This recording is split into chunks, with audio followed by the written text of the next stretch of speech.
Hola a todos, soy Ismael García Villarejo con la producción de José Jiménez y la realización de Covadonga La Cruz. Y esto es Finanzas.com al cierre del 9 de mayo.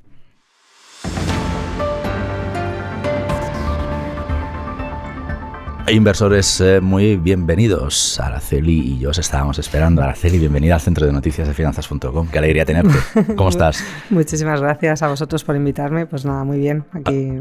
Araceli de Frutos es directora de LEAF. Araceli de Frutos. Hoy hemos visto, pensábamos hace unas semanas, Araceli, que los resultados empresariales, de hecho, cuando nos gusta siempre, ¿no?, intentar aquí en Finanzas.com proyectar los resultados empresariales antes de que salgan. Luego, cuando salen nos parecen un aburrimiento. Cuando proyectábamos los resultados del primer trimestre nos parecía que iban a ser un catalizador de mercado porque los veíamos honestamente buenos, como luego se ha confirmado. Debo decir que la diana de Finanzas.com es muy alta, queda anotado para los oyentes. Sin embargo, 15 días después estamos viendo que no ha sido así, que el mercado prácticamente los ha ignorado y para muestra un botón, la de Banco Santander, que menudas 2 semanas negras lleva en bolsa con caídas a cierre de hoy del 15% respecto al día en el que presentó sus resultados. ¿Qué es lo que está pasando aquí, Araceli? ¿Qué es lo que realmente están moviendo los hilos del mercado? Si no son los resultados empresariales, nos tenemos que ir a los sentimientos, entiendo, ¿no? Y volvemos al mantra desgraciado, al día de la marmota tan duro que se nos plantea desde hace unos meses: COVID, China, la guerra en Ucrania, exactamente. ¿Por qué crees, si es que crees que es el sentimiento lo que nos está marcando, pero por qué crees que los inversores no pueden desprenderse de esa actualidad y digerirla ya de una vez? Bueno, como dices, sí, los resultados empresariales han sido buenos, tanto en Estados Unidos como en Europa, han batido con creces las previsiones. En Estados Unidos en torno a un 80% han batido previsiones y en Europa en torno a un 60% han batido previsiones. Creíamos que era el catalizador que nos iba a dar el mercado para, sobreponernos, entre comillas, a esta política monetaria agresiva de la Reserva Federal, y no ha sido así. Por ponernos un poco en contexto, ¿no? En inicios de año, pues lo que teníamos era eso. En mercados estaban descontando pues una pronta desaceleración económica debido a ese aumento de los tipos de interés que iba a hacer la Reserva Federal y que, en un principio descontaban subidas de 0,25 puntos. Entonces, más o menos para finales de este año decían que el 10 años americanos estaría en torno al 2,5-3%, con lo cual ya ha superado ahora mismo. Estamos en el 3 y algo, ¿verdad? Sí, estamos en torno al 3,14, ha superado ya el 3% del 10 años americano. Aparte de esta subida de tipos y para luchar contra la inflación, que era el temor que dejábamos al año anterior, pues tenemos de que China pues realmente no iba muy bien con el tema de su política económica, que luego se acentuó con el tema de los confinamientos, de un nuevo rebote de COVID. Y para ende, pues tenemos la guerra dentro de Europa, que en un principio lo estaba haciendo mejor que Estados Unidos, pero al declararse la guerra en nuestro territorio, pues al final esas buenas previsiones que se tenían para los índices europeos, porque pues por la configuración, ¿no?, que se tenía de los índices europeos no tan tecnológicos como los americanos, que sí que les afecta más la subida de tipos, más sectores bancarios como el que acabas de nombrar, ¿no? Pues, aquí en España el sector bancario pesa bastante en nuestro IBEX, pues que se van a beneficiar de esa subida de tipos. Pues lo tenía todo para ese el año de Europa, pues también se nos trunca un poco, ¿no?, con el tema de la guerra de Ucrania y Rusia. Y al final las declaraciones últimas de los bancos centrales, tanto de la Reserva Federal como Banco de Inglaterra, recordemos que también sube sus tipos de interés y ya están en un 1%, así como el Banco Central Europeo, que no creíamos que fuera tan pronto esta subida de tipos, y ya están miembros del Consejo, incluso Lagarde, descontando que en julio ya empiezan a subir los tipos, pues eso ha acrecentado los temores de una desaceleración económica y una pronta recesión económica, y que realmente los bancos centrales pues tenían que haber actuado antes, y esa actuación anterior que no la han hecho ahora la quieren hacer deprisa y corriendo, y entonces están descontando en los mercados una pronta recesión. ¿Y qué es lo que prima entonces en los mercados más como yo digo, siempre hay dos partes, ¿no? La parte racional y la parte irracional o de sentimiento. Y la parte de sentimiento realmente es lo que nos está primando ahora. O sea, buenos resultados empresariales del Santander, que los publicó el 26 de abril, buenos resultados empresariales y que también junto con Santander publicaron otros bancos buenos resultados, HSBC, UBS, y cayeron en torno a un 6% ese día, ¿no? De buenos resultados. 29 de abril publica BBVA, también muy buenos resultados, incluso la parte de Turquía, que es uno de los problemas que tiene BBVA, y bueno, como era el día alcista, fueron buenos bien acogidos, ¿no? Entonces, yo creo que cuando hay los bancos los resultados buenos y lo acogen mal, pues puedes, los economistas ya sabes que a posteriori siempre buscamos la razón por la que lo han hecho, ¿no? Y bueno, pues una de las razones puede estar encima de la mesa ese temor a la recesión que lleve a cero los beneficios de esa subida de tipos de interés, ¿no? Uh-huh. Porque el sector financiero realmente es uno de los sectores pues, que más se beneficia o más se puede beneficiar de esta subida de tipos de los bancos centrales y de este movimiento de pendiente de curva, ¿no? Aumentar los márgenes de su balance, ¿no? Por el otro lado, pues puedes tener un aumento de morosidad si hay recesión, ¿no? Y ese bajada del crecimiento económico, pues que no te luzca ese aumento de los tipos de interés, y es lo que puede estar descontando el mercado actualmente. No obstante, hay que decir que los bancos sí que tienen un balance saneado y que sí que están publicando ratios de morosidad bastante bajos, pero bueno, yo creo que aquí lo que prima mucho es el miedo y el sentimiento, ¿no? Que también estamos conociendo indicadores de sentimiento que se acercan al pesimismo, que se acercan al sentimiento de inversor-vendedor. Mañana tenemos el sentimiento de Alemania, el SU, veremos que ya está en tramos negativos, y yo creo que es realmente lo que está primando ahora mismo en mercado, es más el sentimiento que la parte racional, ¿no? Uh-huh. Deja que te haga dos repreguntas sobre el tema del Banco Santander, que es lo que un poco nos ha servido de excusa para ¿no? Describir este contexto que nos acabas de contar, y que al fin y al cabo es el que tienes tú cada día sobre la mesa cuando arrancas con tus clientes, ¿verdad? Pero primera repregunta, ¿crees que hay algo que pueda hacer, por ejemplo, Banco Santander, ya que estamos hablando de este ejemplo, de este valor, para desalinearse de este sentimiento? Y segundo, ¿qué harías tú con Banco Santander, por ejemplo, cuando ves que a pesar de todo hoy vale un 15% menos en bolsa que hace apenas 15 días, hace 2 semanas? Uh-huh. Bueno, yo creo que el Banco Santander, incluso cualquier otro banco,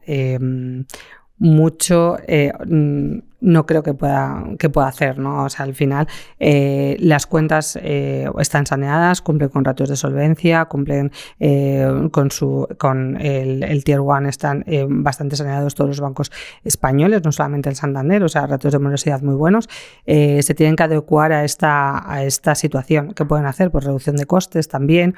Un poco adecuarse, no solamente Santander, sino el resto del sector bancario. Yo creo que, como digo yo, le falta su revolución industrial, ¿no? Tiene que adecuarse más al nuevo entorno, a la nueva digitalización, a las nuevas costumbres que se tienen en el nuevo entorno que nos ha dejado, pues no solamente la pandemia, sino que ya estaba disrupciendo antes de la pandemia, ¿no?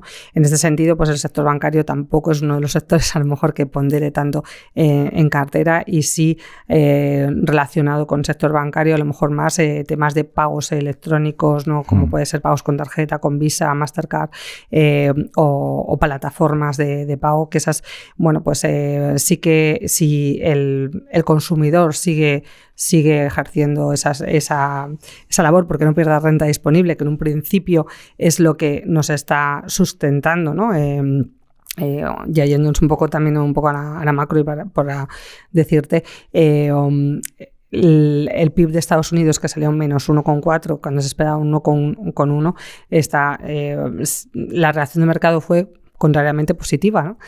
Porque sí que estaba sustentado en unas cifras de consumo que es en torno al 70%. Sí, bastante sólidas. Bastante sólidas. ¿Por qué? Porque los consumidores todavía tienen el ahorro de la pandemia.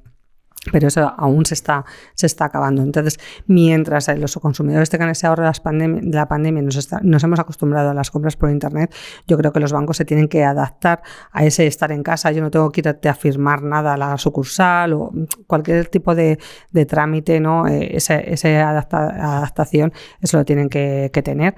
Y bueno, pues reducción de costes es a lo mejor lo único que pueden hacer, ¿no? Uh-huh. Y luego, bueno, pues al final también la diversificación en este sentido. Podemos hablar tanto de Santander como de BBVA, diversificación geográfica y también centrados que están en mercados emergentes como BBVA, bueno, pues también le dan un plus a lo mejor de atractivo, ¿no? Y el atractivo que tienen también los bancos españoles respecto a, por ejemplo, a sus homólogos europeos es que no tienen posición en Rusia, ¿no? Que eso también ha lastrado bastante a la banca europea.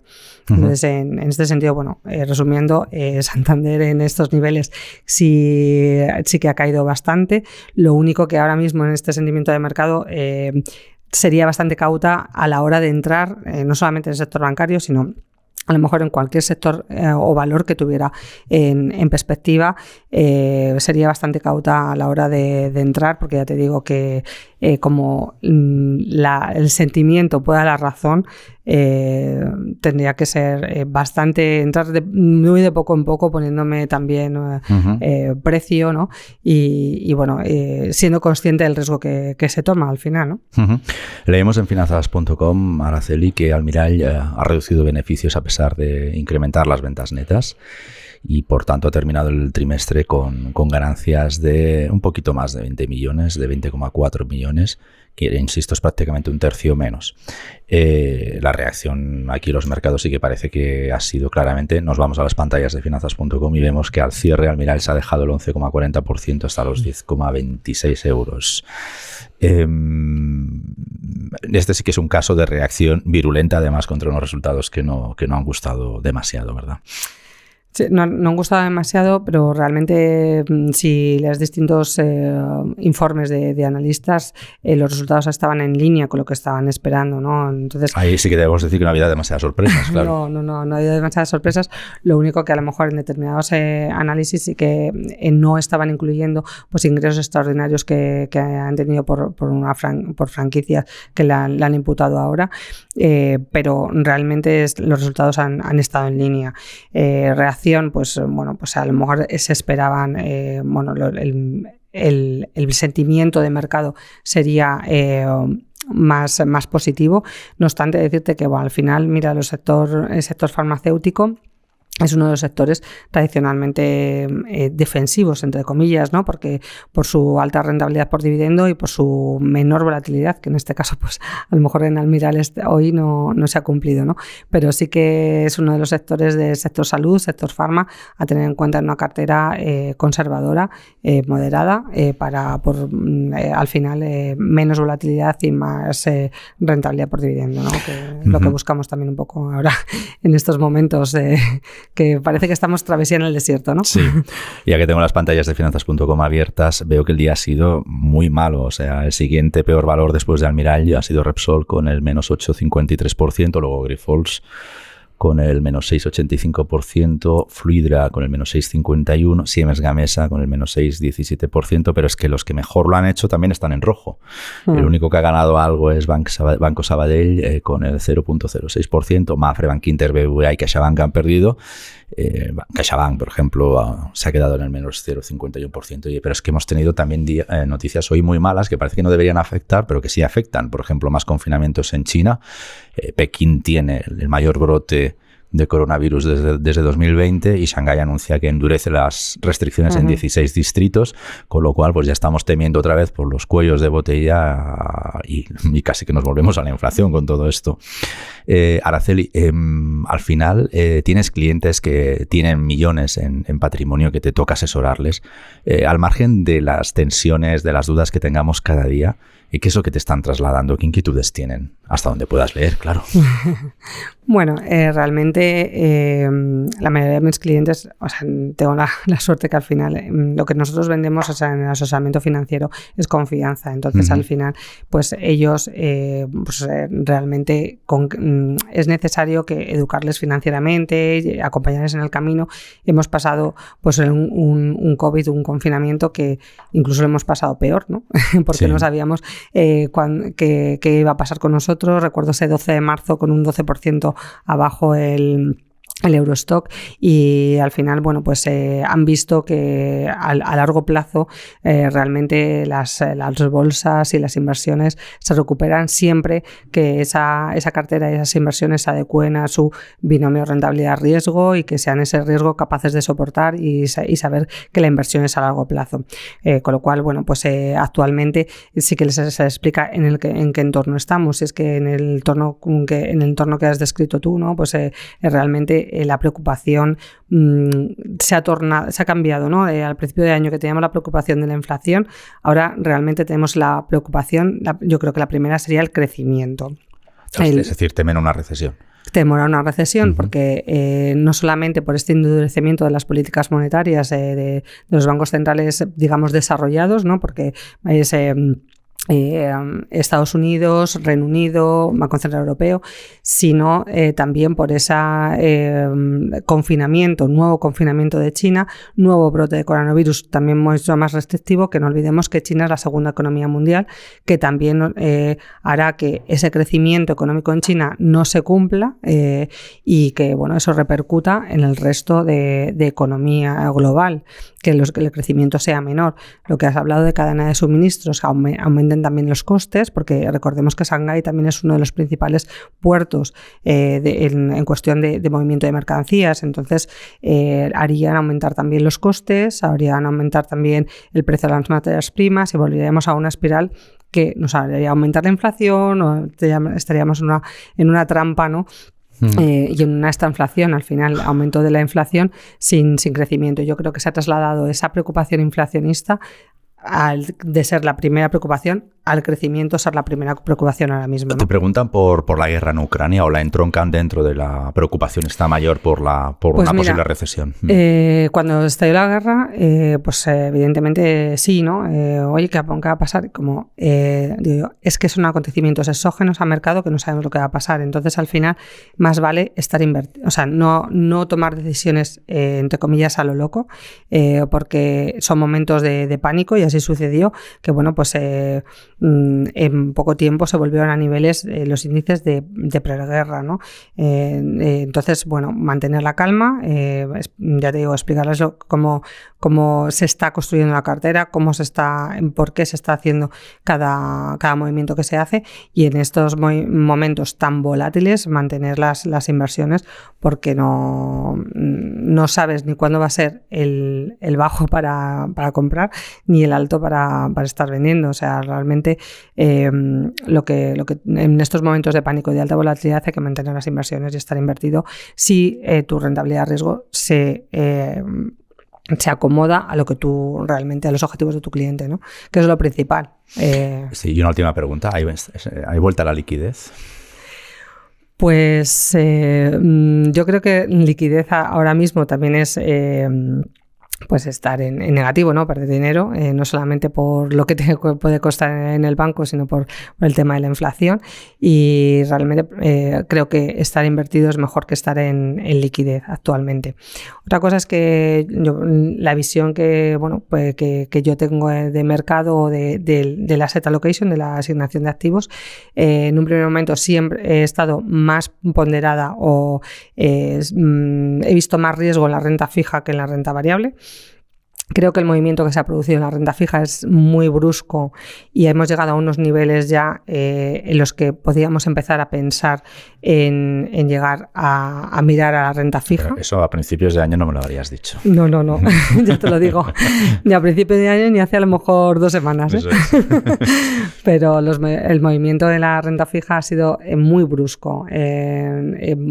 por esas, quieras que no, también no solamente las decisiones de política económica y de política monetaria en las reuniones de los bancos centrales impactan al mercado, sino las decisiones o la política fuera de esas reuniones, que son todas las declaraciones que se llevan a cabo durante distintas comparecencias que tienen los gobernadores de la Reserva Federal o del Banco Central Europeo. Entonces, han dado pildoritas al mercado diciendo que, bueno, pues vamos a ser más agresivos. Se han llevado el 10 años americano a estos niveles, que por encima de estos niveles, pues a lo mejor si llega al 3,5 o bueno, no sé decirte, o 3,60 ya, bueno, pues no estaría ni tan mal empezar a mirar renta fija, ¿no? Entonces, en a segunda mitad de año lo mismo sí que tenemos que cambiar un poco la distribución de activos y irnos algo más para renta fija, pero actualmente creo que la renta variable a largo plazo